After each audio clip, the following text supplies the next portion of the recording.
Back in 2016, the National Energy Board somehow found that this 1,150-kilometer pipeline was in Canada's public interest, despite a long history, 85 spills leading up to that point. This was appealed 17 times, including by many First Nations. Since then, this government decided to buy the pipeline days after admitting we were in a climate emergency. The project has been referred by many environmental groups as a climate bomb for good reasons. Climate scientists tell us it's now or never if we want to limit warming below 1.5 degrees C.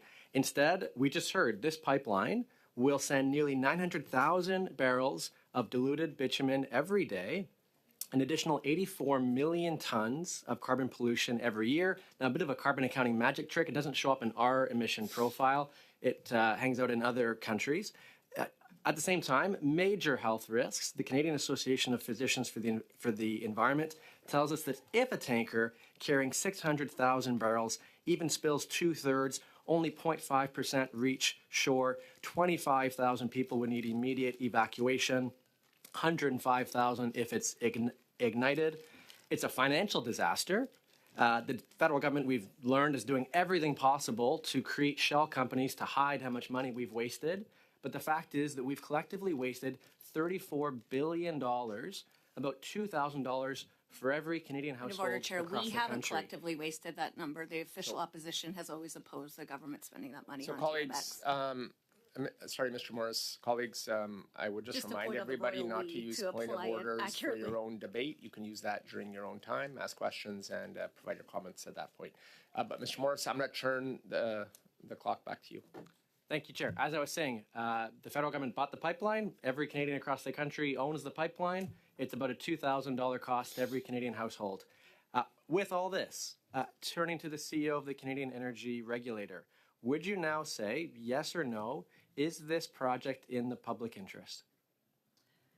Thank you for the question. And the determination of the public interest with respect to this project was a determination made by the Governor and Council based on the recommendation of the Commission, and our role is to oversee that project in the context of our mandate. Thank you, Ms. Sletto. I understand that was in 2016.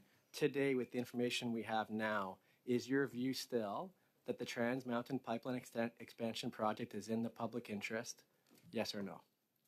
That's not a determination that in my capacity as CEO, it's one appropriate for me to make. That is a decision that was made by the Governor and Council, and certainly not a matter before the Commission right now, nor would it be mine to Thank you. So as the regulator, you're making clear then that you made the decision in 2016, but it's not your job to reassess that at any point to say, based on new information we've received, money wasted, potential for spills, emissions, the climate crisis, the regulator will never go back and say, was this still a good choice? So, very quick, please, because time is up.